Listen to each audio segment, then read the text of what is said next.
allow me to begin by correcting what Senator for Kitui has said. It is not the governors who have been misadvised. It is the governors misadvising our national leaders.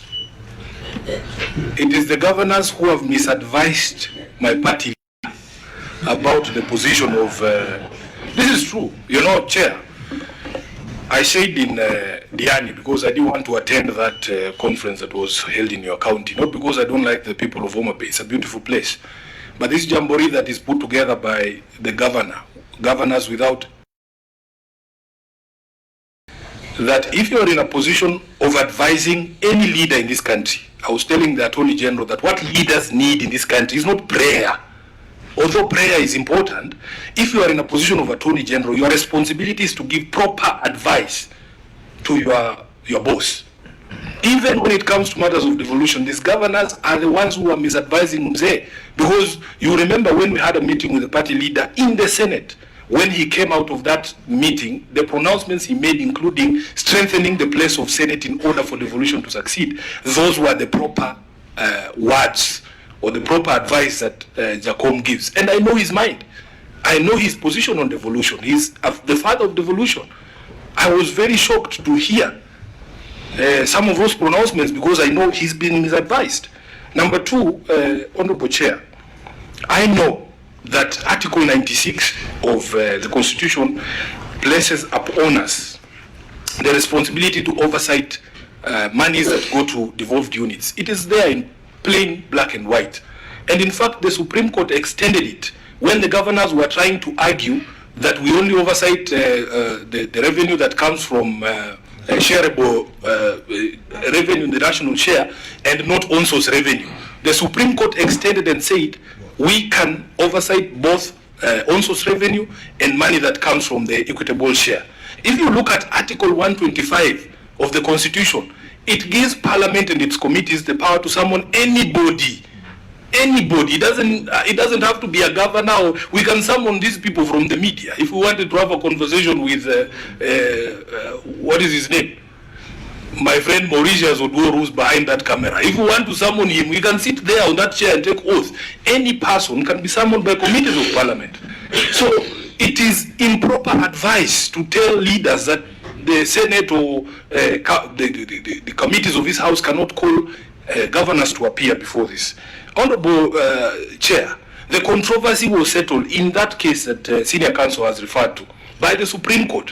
When governors tried to argue that they should not appear before the Senate, it was made very clear that the county assemblies exercise what they call primary oversight and that the Senate exercises secondary oversight. Our biggest frustration as members of the Senate is that we have a leadership that do not know how to defend the institution. So as passions are cast about the conduct of committees, the conduct of Parliament, the conduct of the Senate, you have your speaker there. He doesn't say anything. You have the majority leader, the minority leader, they don't say anything. By now I expected, Honorable Chair, to have a statement from Honorable Mazayo and Honorable Cheriot defending the institution and putting the record straight. Our speaker, he's nowhere to be seen. And even you, Chair, I want to challenge you, and the Senator for Kitui has said, Chair, if you don't defend this committee, because this committee was specifically singled out, they say we are the rent seekers in the Senate. Chair, if you don't defend us today, we are willing to move a motion of your removal today. Because we cannot continue like this. If somebody has any evidence, let them present it. I don't think, Chair, we have ever sent you to get money from anybody. We don't send our chairs there. In this committee, there's no welfare, there's no member for welfare here, as far as I know. So, Chairman, you just know that you, as a leader of this committee, have a responsibility to defend this committee. We can't do it on our own and individually. I'm putting the leadership of the Senate on notice. The Speaker must defend his institution. He is the head of the House. Our leadership, the majority and minority leader, they should not go to those meetings to just make jokes about welfare. They should defend the institution and call out the hypocrites who are pointing fingers at Parliament, and yet we know they are the originators of corruption in this country. I thank you, Honorable Chair.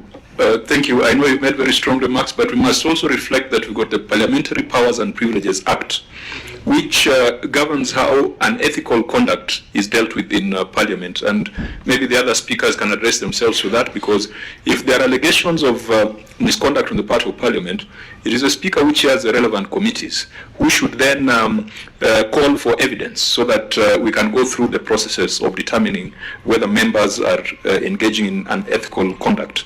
So all those are instruments that are already available to us in law that we must exhaust before Sifuna moves the motion of impeachment against the Speaker. Who goes next? Yeah.